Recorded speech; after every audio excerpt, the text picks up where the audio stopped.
High in the misty mountains of northern Spain, where rugged cliffs meet the restless sea, lies a land whose name carries the weight of history, Asturias. It is not only a region of beauty and legend, but also the birthplace of an idea that would shape the destiny of a kingdom. Here, in the shadow of these peaks, resistance was born in the 8th century, when a small band of Christians led by Pelayo stood their ground against forces far greater than themselves. From that spark of defiance came a story of survival and resilience, a story that kings and queens would later claim as the very root of their power. And it is from this land that one of Spain's most enduring royal titles was drawn, the Prince or Princess of Asturias. For more than 600 years, this title has carried a meaning that is both political and symbolic. To be Prince of Asturias was not just to be the heir to the throne, it was to embody continuity, to reassure a nation that its monarchy had a future. Yet behind the grandeur of the title lay fragile human lives. Children and young men and women who bore the hopes of dynasties on their shoulders, only to be lost to illness, intrigue, or history's forgetfulness. Some died before their time, mourned as great hopes extinguished too soon. Others wielded power in the shadows, acting as rivals or regents before they had even worn a crown. Still others were used as pawns, their marriages arranged to secure alliances with distant lands, their personal desires sacrificed for the sake of the state. But what happens to those heirs who never rule? What becomes of the princes celebrated in their youth, only to vanish into obscurity when fate denies them a throne? Their names, once spoken with reverence, often fade from memory. History, after all, is usually written in the language of kings, not heirs. And yet, the story of Spain cannot be told without them. The princes and princesses of Asturias remind us that monarchy is not only about rulers, but also about those who prepared, waited, and sometimes never arrived at their destined place. They are the shadows behind the throne, the might-have-been of history. Today, the title endures. Princess Leonor, daughter of King Felipe VI, carries it into the 21st century, her image shaped by both tradition and modern expectation. She is heir to a crown that no longer rules with absolute power, but still symbolizes continuity and national identity.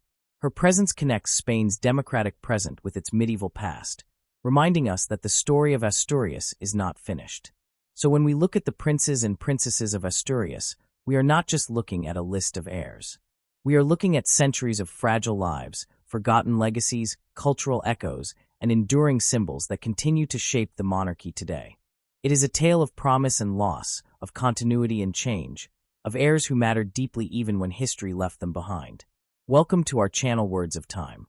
In this video, we will journey through the captivating story of the princes and princesses of Asturias, from their medieval origins to their modern role, uncovering the forgotten heirs, the political intrigues, and the enduring legacy of a title that still shapes Spain's monarchy today. The Spanish monarchy, like many of Europe's old dynasties, is steeped in tradition, ceremony, and titles that connect its present to its medieval past. One of the most distinctive of these titles is that of the Prince or Princess of Asturias, the official style given to the heir to the Spanish throne. At first glance, it may seem similar to the British Prince of Wales or the French Dauphin, a ceremonial name that distinguishes the person who will one day reign. Yet the history of Asturias and its attachment to the crown reveals a deeper meaning. To understand what it means for someone to be the Prince or Princess of Asturias, it is necessary to trace how this title came into being, why Asturias was chosen to represent the heir, and what role the bearer of the title has played across centuries of Spanish history. When Felipe VI became King of Spain in the year 2014, his daughter, Leonor, was granted the title of Princess of Asturias. For many Spaniards, this was a familiar event, since Felipe himself had been Prince of Asturias before his accession. But the meaning of this title goes beyond the personal story of Felipe or Leonor. The position of the heir, especially in monarchies with long histories of dynastic disputes, has always been politically delicate. The Spanish crown, formed from the union of multiple kingdoms over the centuries, needed to find a way to symbolize stability and succession. Naming the heir with a title that carried both history and legitimacy was a way of securing recognition for the person who would inherit the throne. The choice of Asturias is not accidental. To grasp its importance, one must go back to the 8th century, when the Iberian Peninsula was largely under Muslim control after the rapid expansion of the Umayyad Caliphate. In the northern mountains, however, a small Christian stronghold resisted. The Battle of Covadonga, which legend dates to the early 8th century, marked the start of what would later be remembered as the Reconquista.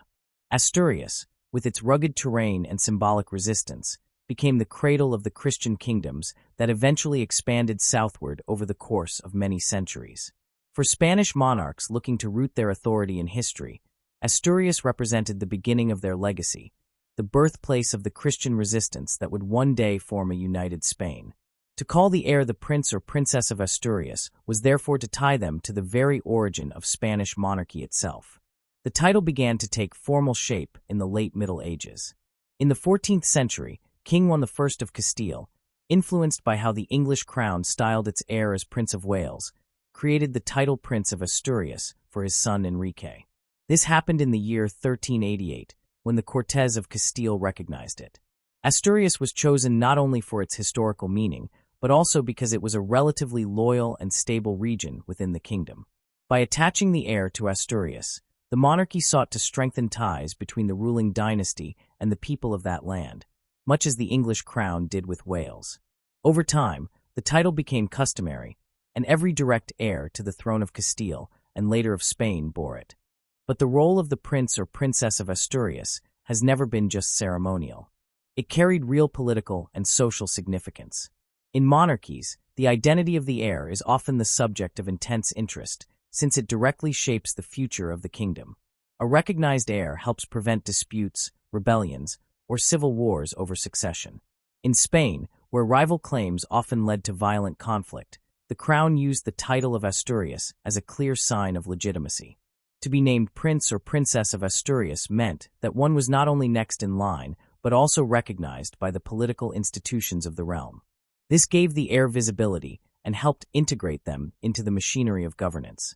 Many heirs who held the title of Asturias were given lands, responsibilities, or ceremonial duties to prepare them for eventual rule.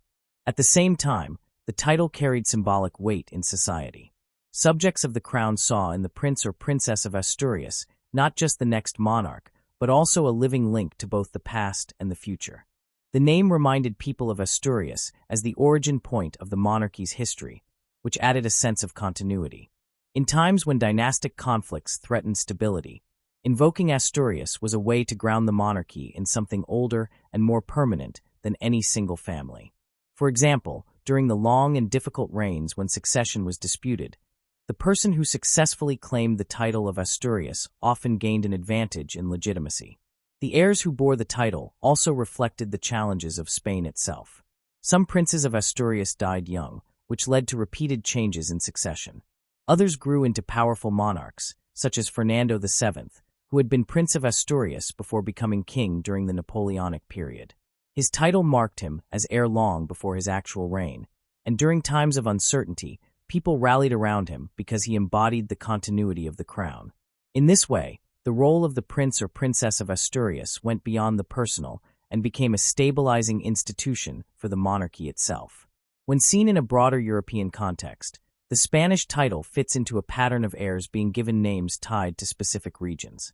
The English have the Prince of Wales, the French had the Dauphin, and the Portuguese used Prince of Beira. In each case, the region chosen carried symbolic value and historical associations. For Spain, Asturias was not just another province, but the place where the monarchy claimed its roots.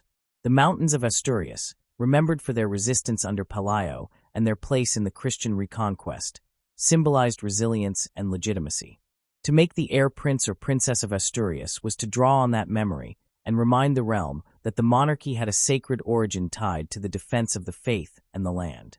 The continuity of the title also shows how Spain tried to unify its diverse regions under one crown. After the union of Castile and Aragon in the late 15th century, the monarchy had to represent more than just one kingdom. Yet the title of Asturias, born in Castile, remained, and its endurance reflected the importance of tradition. Over centuries, as Spain expanded into an empire and faced internal and external challenges, the title remained the same. It survived the Habsburg dynasty, the Bourbon dynasty, invasions, and civil wars. Even during the 20th century, when Spain became a republic for a time, the restoration of the monarchy brought with it a revival of the old title. This consistency is part of why the name continues to carry weight in modern Spain. In social terms, the prince or princess of Asturias has often been a figure of public attention. Because their role is to succeed, their education, marriages, and behavior are seen as a matter of national concern. Monarchies depend not only on authority, but also on perception. The heir's image helps maintain the dignity and legitimacy of the crown.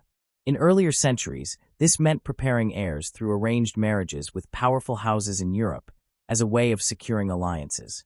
In modern times, it has meant presenting the heir as a symbol of continuity in a democratic society where the monarchy's survival depends on public acceptance. The title of Asturias provides a way to frame the heir's position in both historical and modern terms. Looking closely, one can see that the prince or princess of Asturias is more than just the child of the reigning monarch. They represent the idea of monarchy itself in transition, the bridge between present and future. The Spanish crown, like all monarchies, has faced crises of legitimacy. Wars of succession, republican movements, and internal divisions have often placed it at risk. The consistent use of the title, its strong historical association, and the symbolism of Asturias have helped give stability to what might otherwise be a fragile institution. The name alone does not prevent conflict, but it gives a recognized form that has been repeated for over 600 years. This continuity reassures the people that the monarchy remains connected to its origins and traditions. Today, when Leonor holds the title of Princess of Asturias, she carries not just a name, but a history stretching back to medieval Castile and to the mountains of northern Spain where the monarchy claims its birth. Her role as heir is clear and visible to the public, and the title she bears is meant to signal legitimacy, stability, and continuity. In a modern democratic Spain, the monarchy no longer holds absolute power, but the symbolism of Asturias continues to matter. It roots the heir in history, provides a clear identity, and serves as a reminder that the Spanish crown sees itself not as a recent creation, but as an institution born from centuries of survival, resistance, and tradition. The story of the princes and princesses of Asturias, then, is a story of how Spain has understood monarchy itself. The title connects present heirs to a medieval past, grounds them in a specific region rich with symbolic meaning, and helps secure legitimacy for the future. To be prince or princess of Asturias is to embody continuity. It is to be more than a name, more than a title. It is to stand as the living heir of a history that began in the mountains of Asturias, carried through centuries of crowns and conflicts, and still resonates in the Spain of today. The history of the princes and princesses of Asturias is not only about symbolism, legitimacy, or the preservation of tradition. It is also about the lives of individuals who carried the enormous weight of expectation from the moment they were born. Monarchies rest on succession, and for Spain, like many kingdoms in Europe, the survival of the dynasty often hung by a fragile thread. In earlier centuries, infant mortality was high even among the nobility, and being born into the royal family did not guarantee survival. Disease, poor medical knowledge, and fragile health cut short the lives of many heirs who were once celebrated as the future of the crown. The story of the early heirs of Asturias, therefore, is marked by both triumphs and tragedies. Their lives illuminate how fragile succession was and how much pressure rested on children who were expected to secure the dynasty's future. In the late Middle Ages and early modern period, the birth of a prince of Asturias was greeted with national celebration. The arrival of a male heir in particular was considered essential, for it secured the continuity of the dynasty and calmed fears of disputes. Yet this joy was often followed by grief, as many heirs did not live to reach the throne. This repeated pattern shaped the political landscape of Spain. A dead heir meant uncertainty, and uncertainty often led to instability. The dynastic pressures faced by the ruling families were immense, and the title of Asturias was often placed upon children who barely lived long enough to understand its meaning. One of the most striking examples of these fragile hopes was Prince John of Asturias, the only son of Isabella of Castile and Ferdinand of Aragon, the Catholic monarchs. John was born in the year 1478, a child whose birth seemed to secure the future of a newly united Spain. His parents' marriage had joined Castile and Aragon, and their conquests, including Granada in 1492, laid the foundation of a powerful kingdom.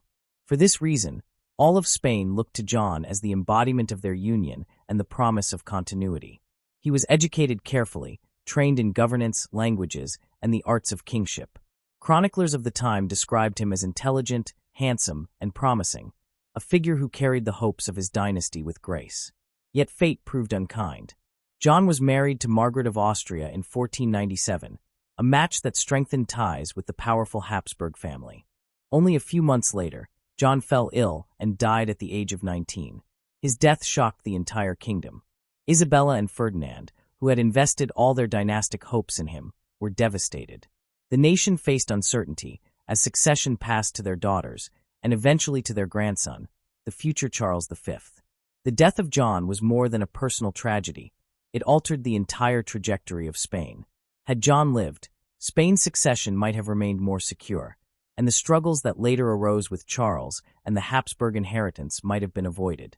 His story reveals how the loss of a single heir could transform the future of a dynasty and a country. John's fate was not unique. The annals of the princes of Asturias are filled with names of heirs who never reached the throne. In the 15th century, Prince Henry, son of John II of Castile, was named Prince of Asturias but died young. In the 16th century, Philip II's son, Don Carlos, who also bore the title, became infamous not for early death but for instability of character. Don Carlos was brilliant and educated, yet he was also erratic and often cruel.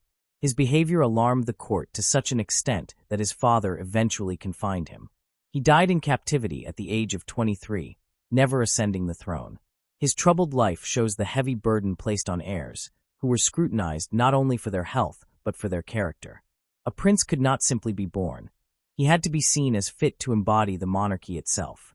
The fragility of heirs also explains why dynastic marriages were treated with such seriousness. The entire structure of European diplomacy revolved around ensuring that heirs were produced, recognized, and prepared for rule. Spain was no exception. The Catholic monarchs arranged strategic marriages for their daughters to secure alliances across Europe, especially after the death of their son John left them without a male successor. Their daughter Joanna, later known as Joanna the Mad, married Philip the Handsome of Burgundy, linking Spain with the Habsburgs. But Joanna's struggles with mental health and Philip's untimely death created more instability. Once again, the uncertainty of heirs shaped the destiny of Spain. The survival of dynasties rested on fragile human lives, and the princes and princesses of Asturias were at the heart of this tension. The burden of succession was immense, even for those who lived beyond childhood.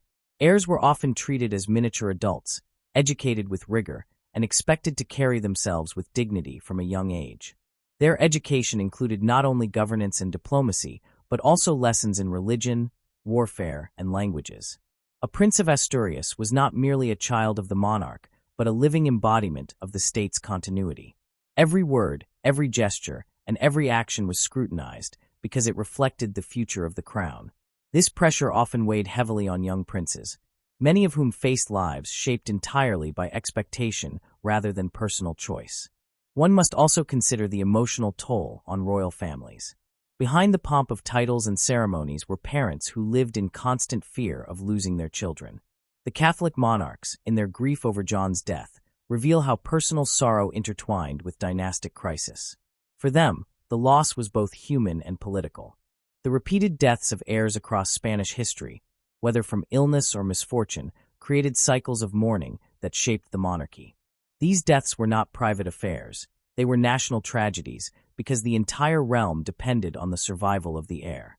When an heir died, the Cortes, the nobility, and the church all became entangled in debates over succession. Sometimes these debates led to war, as seen in earlier centuries with the Castilian Civil War, when rival claimants divided the realm. Yet despite these tragedies, there were also heirs who fulfilled their role successfully. Charles V, though not originally expected to be king, inherited the Spanish throne after the early deaths of other heirs. He became one of the most powerful monarchs in Europe, ruling not only Spain but also the Holy Roman Empire. His success showed that even in times of fragile succession, the monarchy could adapt and survive. Similarly, later heirs such as Philip II proved capable of bearing the burdens placed upon them, though not without challenges. These examples remind us that the title of Asturias was not only a burden but also an opportunity, preparing individuals for roles that could shape history. The constant tension between expectation and fragility defined the lives of the princes of Asturias. They were celebrated at birth, trained with great care, and often mourned too soon.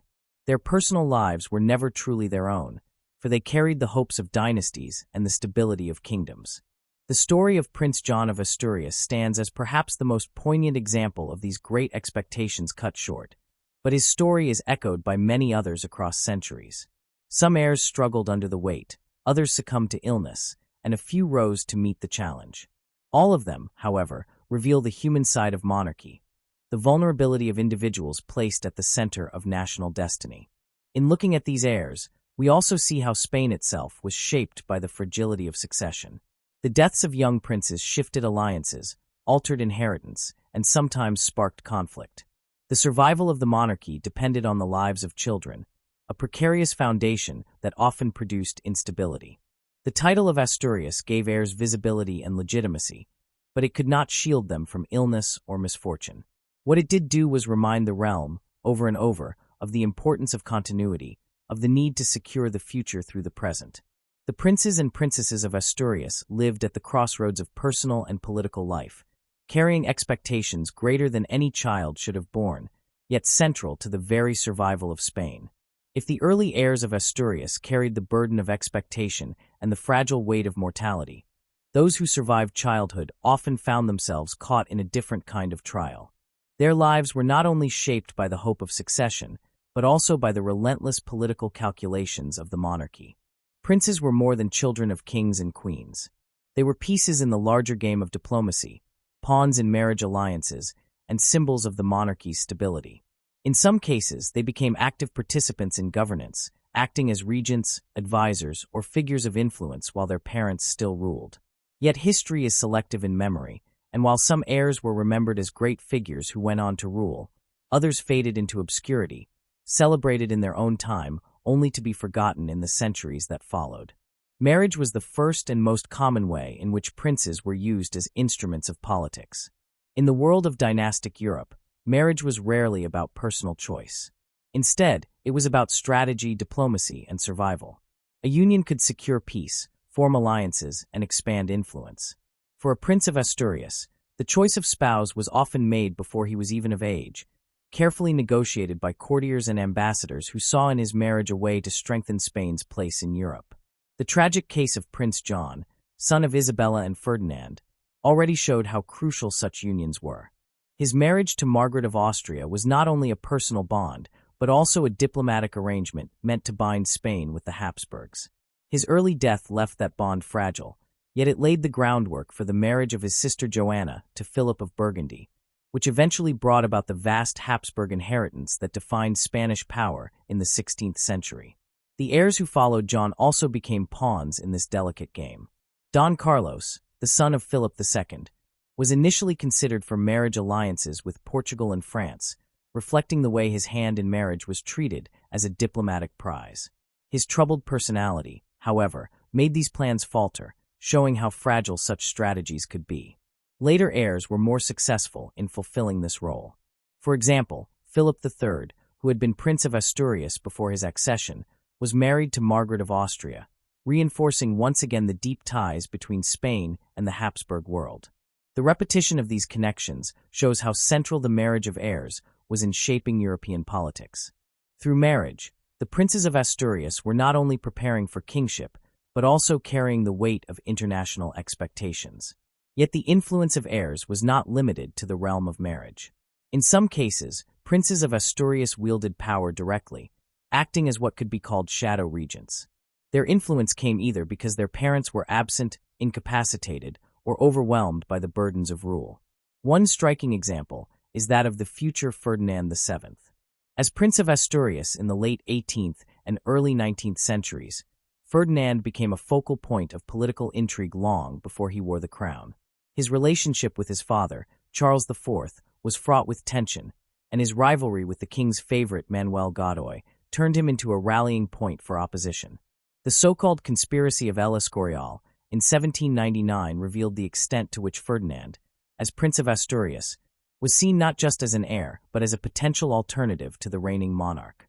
His position allowed him to gather support among factions of the nobility, showing how heirs could shape politics even from the shadows.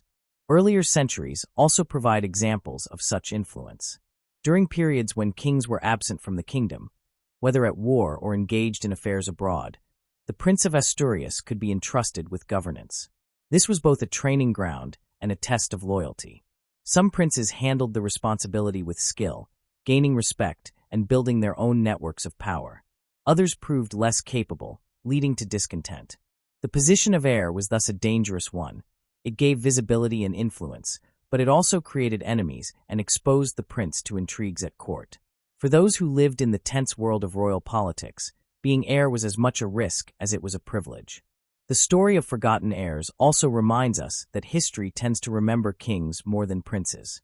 Yet in their lifetimes, some princes of Asturias were celebrated with extraordinary attention.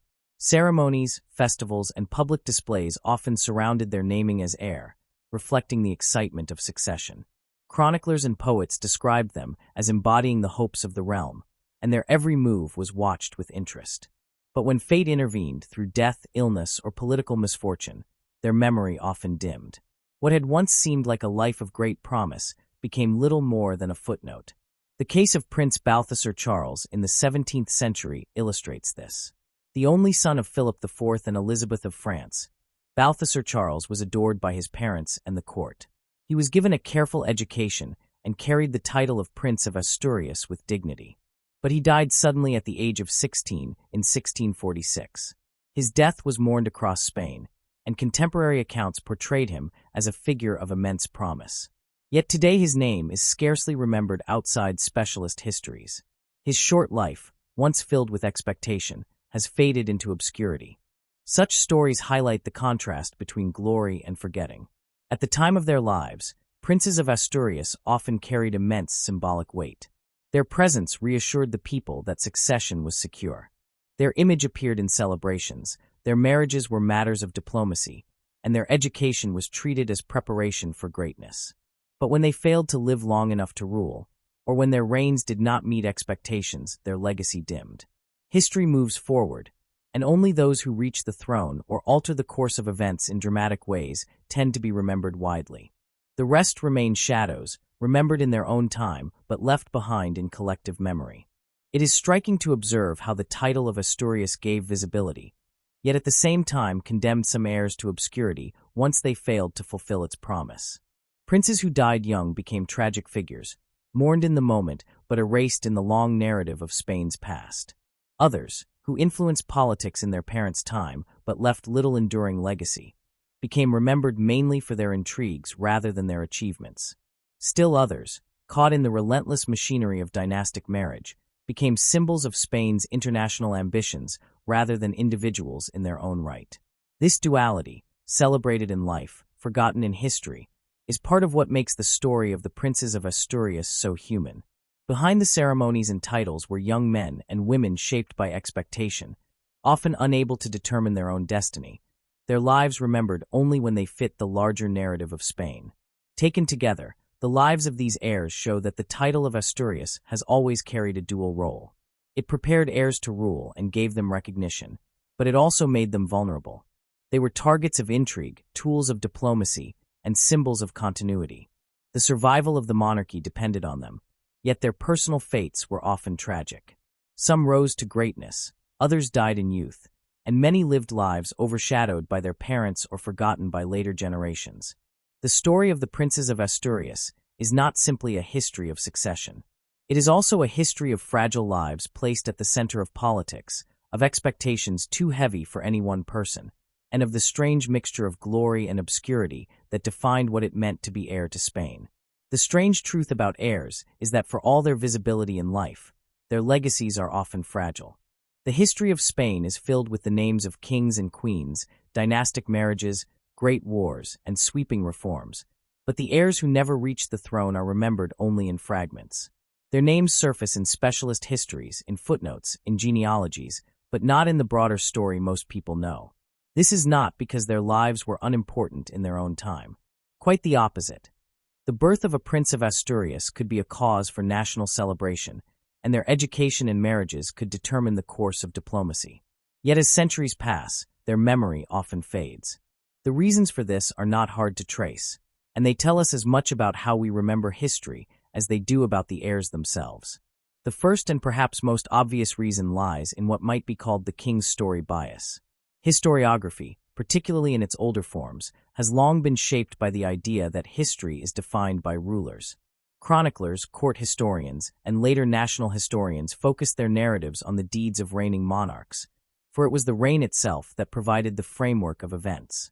Wars were dated by kings, laws were remembered as the acts of kings, and eras were defined by monarchs who had ruled. In such a structure, heirs who never reached the throne became transitional figures, placeholders in the line of succession, but not the main characters in the drama of history. Even when they were celebrated in their own time, the absence of a reign meant an absence of recorded legacy. The story of Spain became the story of its kings and queens, and those who bore the title of Asturias but never wore the crown were left in the margins. This is why a figure such as Prince Balthasar Charles, so loved and celebrated in the 17th century, has become a name scarcely known outside scholarly circles. His short life did not produce laws, wars, or treaties that could anchor him in the grand narrative. Similarly, Prince John, son of Isabella and Ferdinand, though mourned as the hope of a united Spain, is remembered today mostly as a tragic might have been. Their deaths shifted dynastic paths, altered alliances, and forced new marriages, but because their hands never signed decrees or led armies, history moved past them. The bias toward reigns over heirs explains why their stories fade, even though in their lifetimes they were central to the destiny of the kingdom. Another reason why heirs are so easily forgotten is the lack of tangible impact. A reign, however brief, produces concrete markers. Coins with a monarch's face, decrees signed in their name, palaces built during their rule, or wars waged under their authority. These material traces embed a monarch in both memory and history. An heir, by contrast, rarely has such opportunities. Their lives are filled with preparation, ceremony, and expectation, but seldom with direct acts of governance. Even when they are given roles in councils or entrusted with duties, those acts are often carried out in the name of their reigning parent, not their own. Without these tangible imprints, it is difficult for heirs to remain present in the collective memory. They were important, but importance without action quickly fades into obscurity. This lack of tangible impact is further complicated by the fact that heirs were sometimes deliberately kept in the background. Ruling monarchs often jealously guarded authority, wary of giving their heirs too much independence or power. A strong, visible heir could attract factions and become a rival, as seen with Ferdinand VII during the reign of his father Charles IV. To avoid such risks, many heirs were trained but not allowed to act. They were symbols of continuity, but not agents of policy. This meant that even promising and intelligent princes left little behind that could be recorded as their own achievement. Their role was to wait, to embody the future, not to alter the present. The result was that their lives became suspended between expectation and action, and once their expectation was cut short, their names lost resonance. Yet the way we remember heirs is not only shaped by the absence of deeds, but also by modern perceptions that often blur the distinction between heir and monarch. In contemporary Spain, many people think of the Princess of Asturias, Leonor, as already a visible public figure. She delivers speeches, represents her father at ceremonies, and carries symbolic weight as the heir apparent. In an age of media and constant visibility, heirs can seem almost as important as reigning monarchs. But to project this modern image back onto history risks misunderstanding. In earlier centuries, heirs were often kept hidden from public life, seen more as dynastic assets than as independent personalities. Their education and marriages were matters of state, but their voices and personal presence were limited.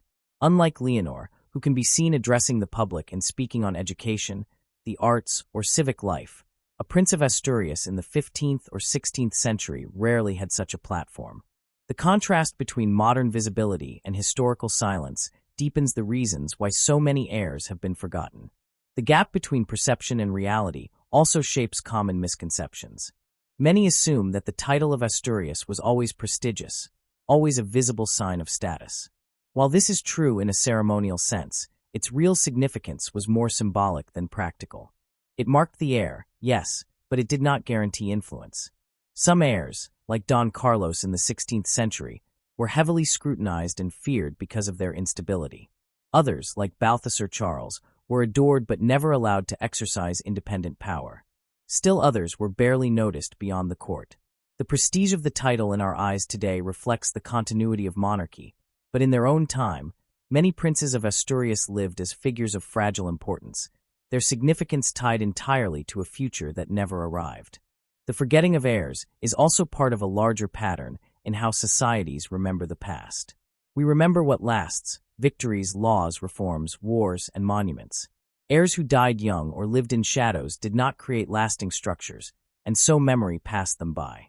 Yet in studying them, we uncover a different kind of legacy, not one of action, but of expectation, preparation, and fragility. Their lives remind us that monarchy was not inevitable or secure, but precarious, built on the survival of individuals. Every forgotten heir, every prince or princess of Asturias who faded from memory, represents a moment when the future of Spain might have been different. If Prince John had lived, the Catholic monarchs' union might have produced a stable native dynasty rather than the complicated Habsburg inheritance.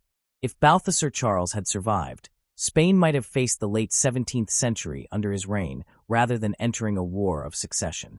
These unrealized possibilities show that heirs matter deeply, even if their names are no longer familiar. In this way, the forgotten heirs are not irrelevant. They are silent reminders of contingency, of how easily history could have turned in another direction. Their absence of tangible impact is itself significant, for it shows the fragility of monarchy as an institution. The Spanish crown invested immense symbolic power in the title of Asturias, but the individuals who bore it often never lived to fulfill the role.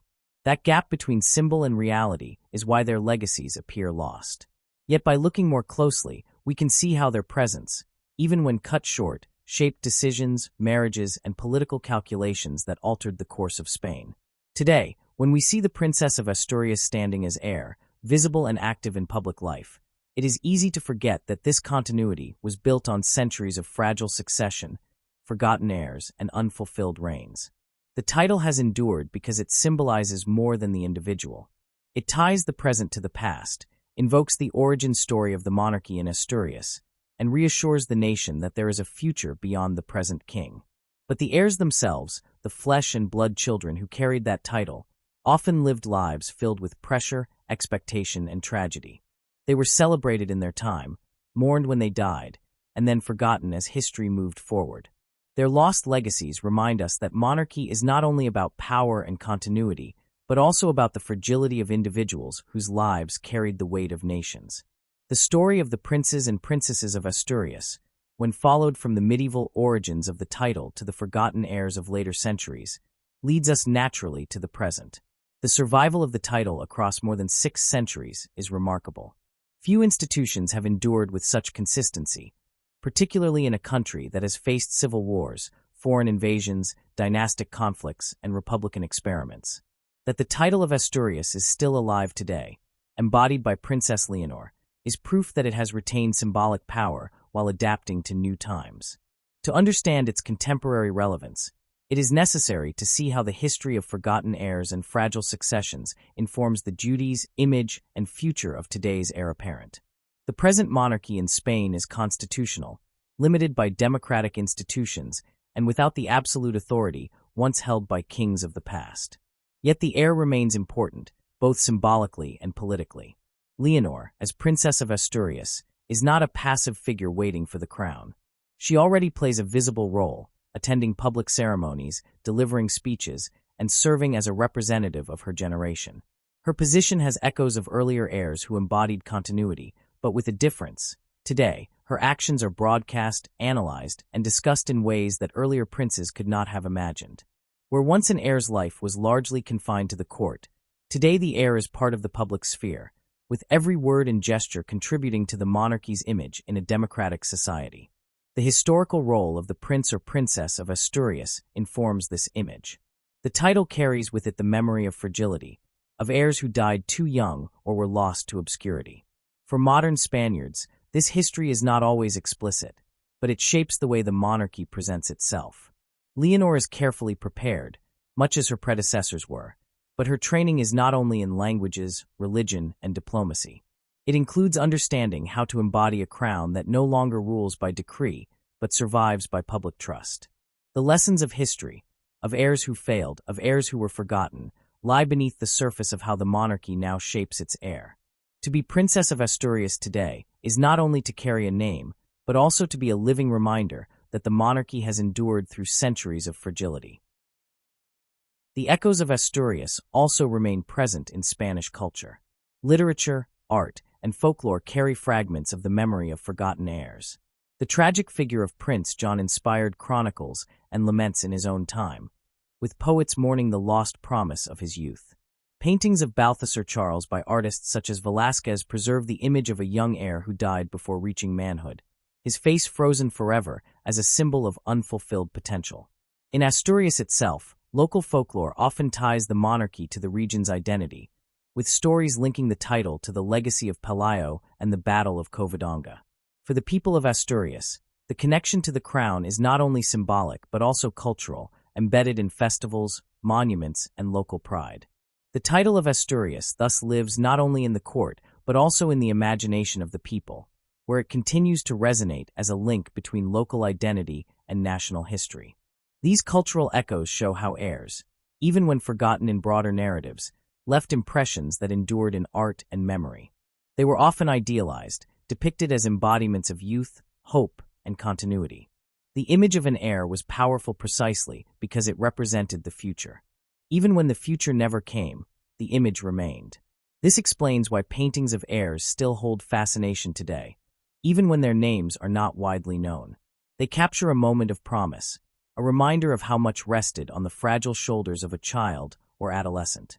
In this sense, art and literature preserve something that political history often overlooks: the emotional weight of heirs in their own time. The endurance of the title also forces reflection on the future of the Spanish monarchy. Spain today is a democracy, and the monarchy exists as a constitutional institution that must maintain public support. The history of heirs shows how fragile succession has always been, not only in terms of mortality, but also in terms of legitimacy. Today, that fragility takes a different form. It is not about whether the heir will survive to adulthood, but about whether the monarchy itself will continue to hold meaning for the people. Leonor's role as Princess of Asturias is therefore not only about preparing to be queen, but also about sustaining trust in an institution whose survival depends on relevance. The weight she carries is not unlike that of her predecessors, but it is expressed in a modern form. She must embody continuity not by ruling, but by symbolizing stability in a democratic society. The lineage of Asturias thus continues to shape Spain's royal destiny. The lessons of the past, of heirs who were pawns in diplomacy, heirs who were shadow regents, heirs who were forgotten, inform how the monarchy manages the present. By presenting Leonor as educated, modern, and engaged, the crown seeks to show that the heir is not a relic of the past, but a figure relevant to the future. The very survival of the title across centuries gives weight to this effort. When Spaniards hear the title Princess of Asturias, they hear not only the name of a young woman, but also the echo of centuries of heirs who bore the same title. That continuity is itself a source of legitimacy.